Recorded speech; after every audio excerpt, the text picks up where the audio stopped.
Stop. Əsmə. Kamera əsir. Lizel. Aha. Yox, niyə var bəs o vaxtda başlamışdı. İşıq yanır. Hə. Bir müddət idi ki, mən sizə oxuduğum kitabla onun əsasında çəkilmiş filmi qarşılaşdırmırdım, müqayisə etmirdim. Düşündüm ki, bugün nəhayət bir kitab və onun əsasında çəkilən filmi müqayisə edək, görək, mənim fikirlərimlə sizin fikirləriniz üst-üstə düşürmü? Seçdiyim əsər isə Markus Zusakın Kitab Oğrusu əsəridir. Və artıq bəlkə də mənim bundan əvvəlki bu formatda olan videolarımı izləmişsinizsə bilirsiniz ki, başdan sona qədər bizim video spoilerdan ibarət olacaq. Həm filmi danışacağıq, həm filmdən danışacağıq, həm də kitabdan danışacağıq. Təbii olaraq sujet xəttini də bildirmiş olacağıq. Ona görə də əgər siz bu kitabı oxumamısınızsa, filmi izləməmisinizsə, amma planlaşdırırsınızsa, İlerleyen dəqiqələrdən etibarən artıq videomuzu izləməməyinizi tövsiyə edirəm. Çünki daha sonra sizə bəlkə maraqsız olar. Mən başlamaq istəyirəm yazıcının qələmindən. Markus Zusakın bu kitabını Instagramda paylaşıb oxumaq istədiyimi bildirəndə bir çox rəylər gəldi mənə. Şəxsi mesajlarda yazdılar ki, bu mənim ən sevdiyim kitablardan biridir və hətta yazıcının üslubuna da diqqət çəkdilər. Mən isə bu kitabı oxumamışdım, filmi izləmişdim və ona görə də istəyirdim ki, bu kitab mənim kitabxanamda olsun. O niyyətlə almışdım, amma rəyləri görəndən sonra düşündüm ki, çox təxirə salmayayım və ən yaxın zamanda oxuyum və nə yaxşı ki də oxumuşam. Sözsüz ki, mənim ən sevimli əsərlərimdən biri oldu. Həmin siyahıya girdi. Mənə Markus Zusakın qələmi haqqında çox yazdılar. Çox poetik, çox bədii qələmi var dedilər və sınadım, gördüm ki, həqiqətən də eləymiş. Belə ki, bizim oxumağa öyrəşdiyimiz, qəbul etməyə öyrəşdiyimiz hadisələrin təsvirini çox fərqli ifadələrlə, fərqli cümlələrlə verir.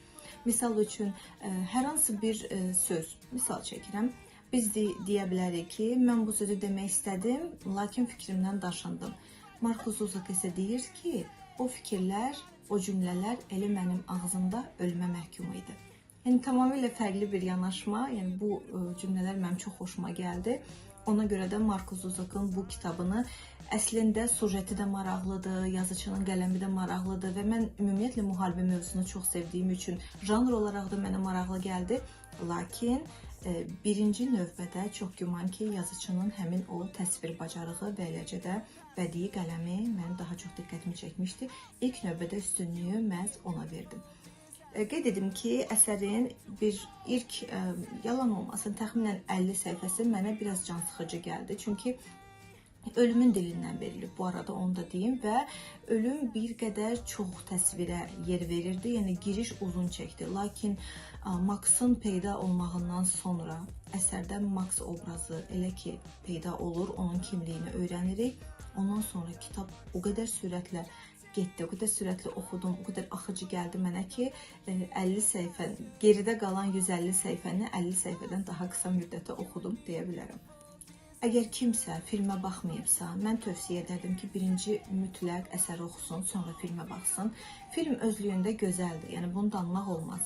Amma əsəri oxumasaz, filmdə bir çox hadisələr sizə qaranlıq qala bilər. Əslində qaranlıq deyil, yəni burada bəlkə biraz yanlışa yol verdim.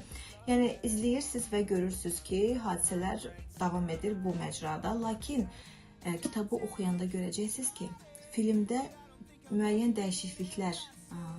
dəyişikliklərə yol verilib, amma onlara yol verilməsəydi daha gözəl olardı. Çünki əsərdə onlar o qədər gözəl təsvir edilib ki, və mən müqayisə üçün sizə deyəcəyim ki, hansı səhnələr kitabda və filmdə bir-birindən hətta kəskin fərqlənir.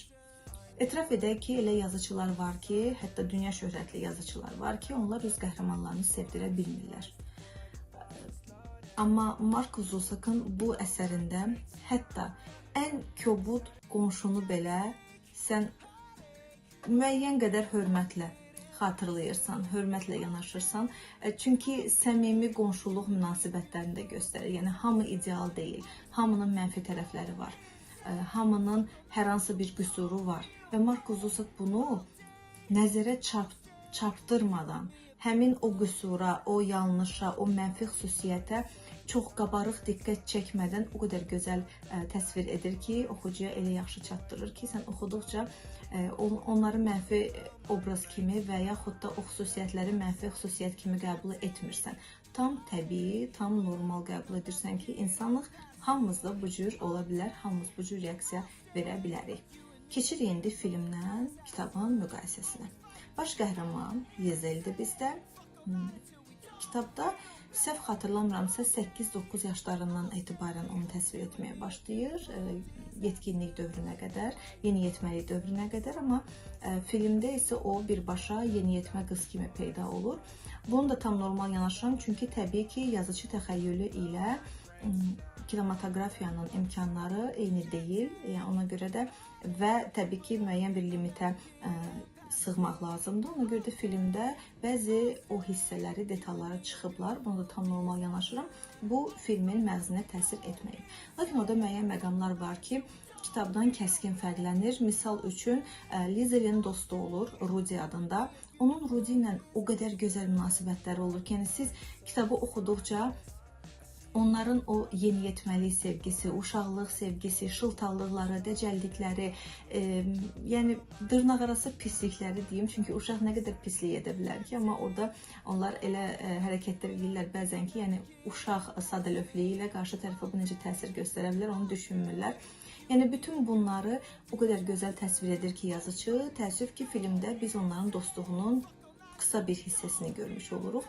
İnanırıq səmiyyətlərinə ki, güclü dostluqdur, amma kitabı oxuyanda inanmayacaqsınız. Kitabı oxuyanda siz birbaşa o iki yoldaşdan biri olmaq istəyəcəksiniz. Daha doğrusu o iki yoldaşa qoşulacaq üçüncü yoldaş olmaq istəyəcəksiniz ki, kaş mən də onlarla bərabər belə bir dostluq qura bilərdim, onların yoldaşı olardım deyəcəksiniz.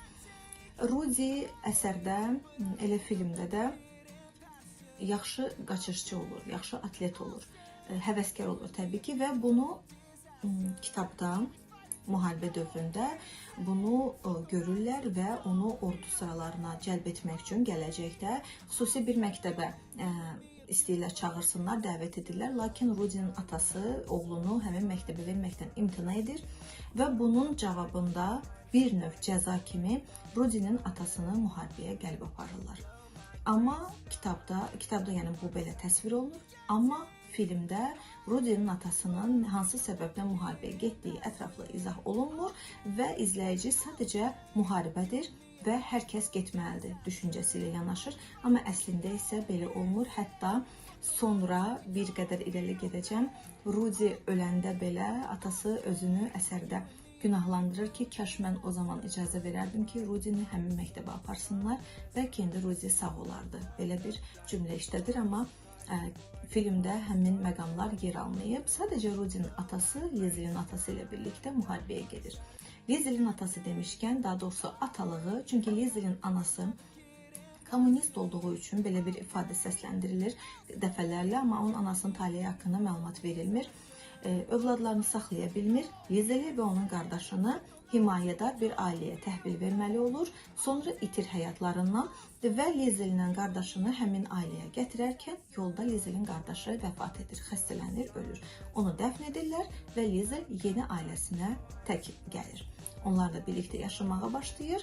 O ilk kadrlarda qadın çox kobud bir qadın olur. Yəni onun anası ana deyə müraciət edir, daha sonra ona. Atası isə olduqca mülayim və yumşaq, həlim xasiyyətli biri olur. Amma o qadın o qədər sizi yanıldacaq ki, yəni bu kitabda həmin o qadının əslində yaxşı bir insan olduğunu çox gözəl təsvir edir yazıcı.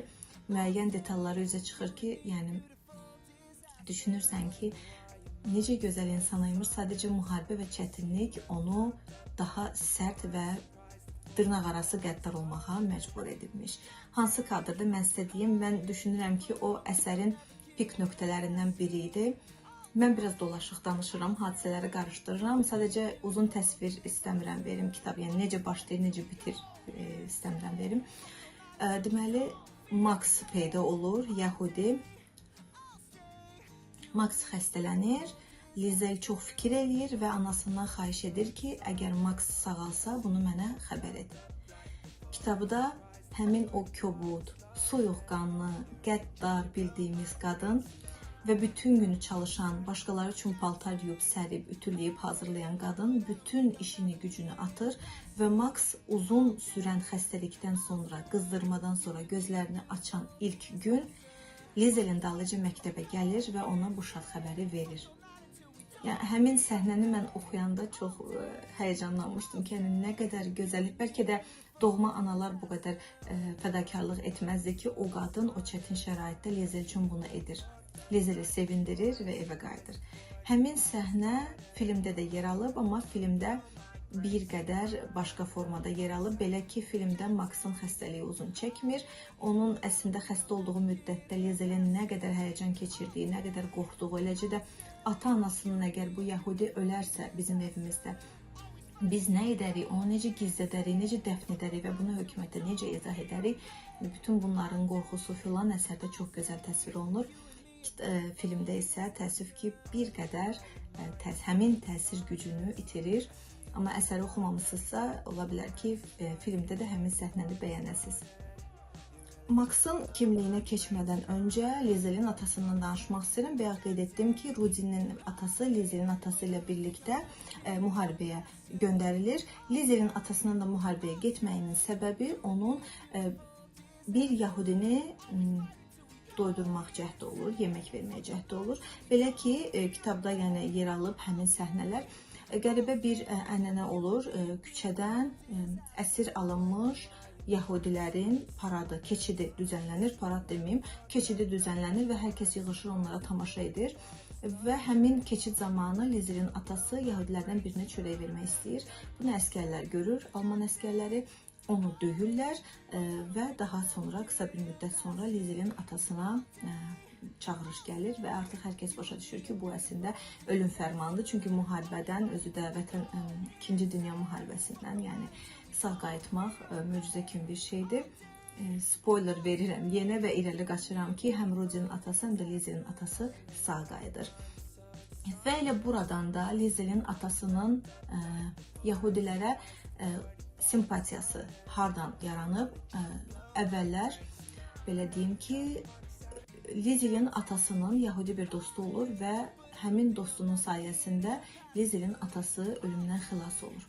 Və o dostunun ailəsi, o dostundan ona akordeon yadigar qalır və Lizelin atası dostunun ailəsinin yanına gedir, öz təşəkkürünü bildirir, bir növ onun xatirəsini anır və həmin qadına, dostunun yoldaşına deyir ki, nə zamansa mənim sizə köməyim dəyə bilərsə, çəkinmədən qapımı döyün.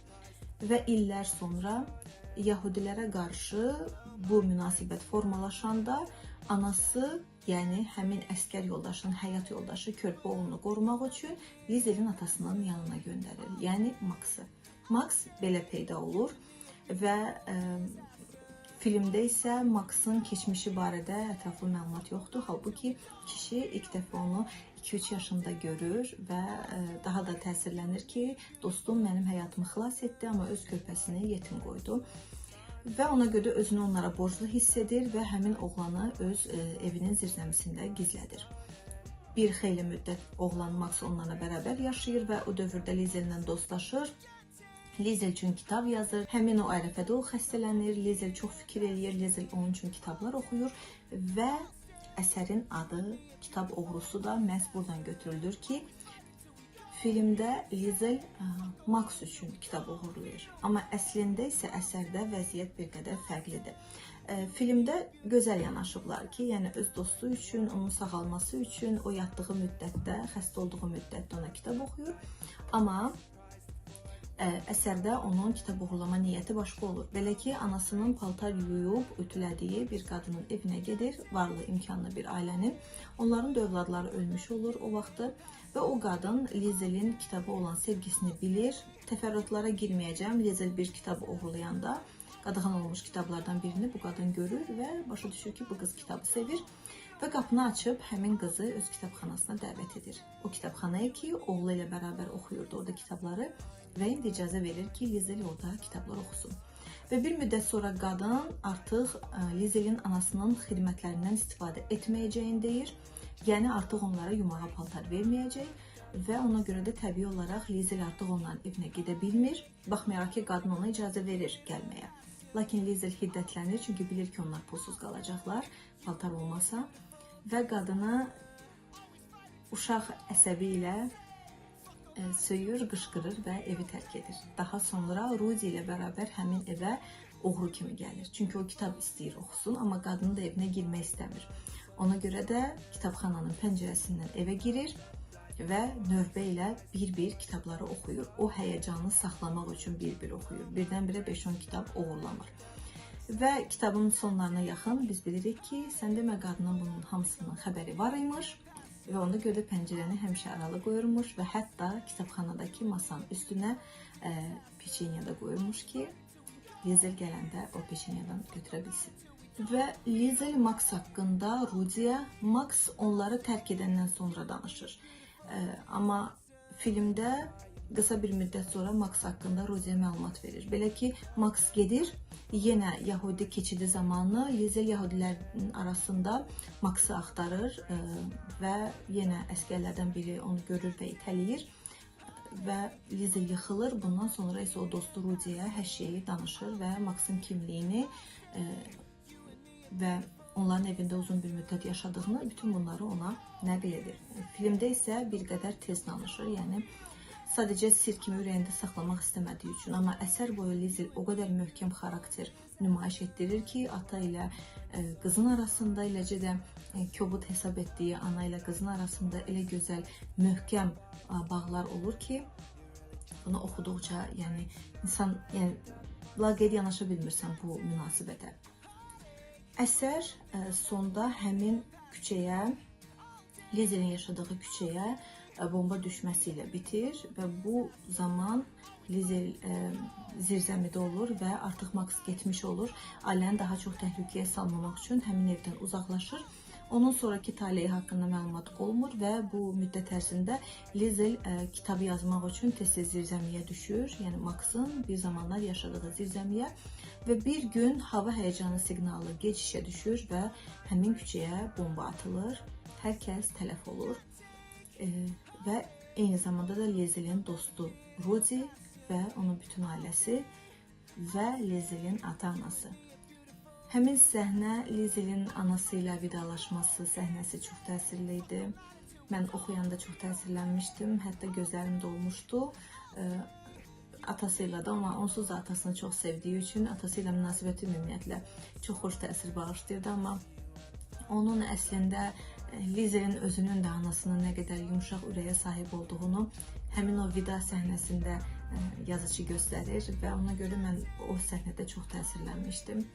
Eləcə də Rudy'nin bütün əsər boyu Lizelə onu öpmək istədiyini deməsi və sonda Rudy ölərkən Lizelin onun dodaqlarından öpdüyü səhnə, yəni olduqca təsirli səhnədir. Amma əsərin pik nöqtəsi həmin o imkanlı şəxslərin kim Lizelə icazə verirdi kitabxanasına girsin.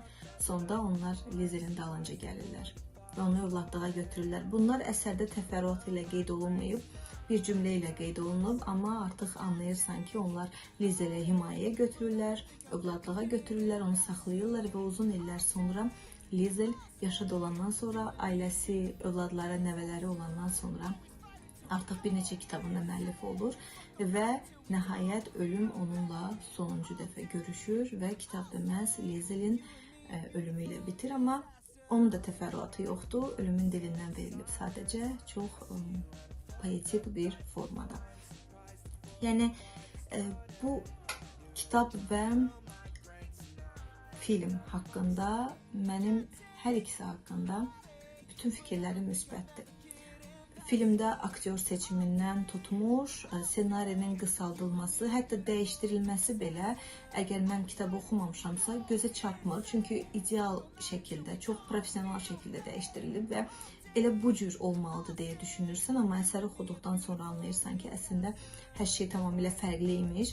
Sadəcə dediyim kimi, bu qədər professional şəkildə dəyişdirilib ki, real kimi də qəbul edirsən, amma əsərə isə sözsüz ki, film çata bilməz və inanmıram ki, nə zamansa film yenidən çəkilsə, bu əsərin özü qədər gözəl olsun.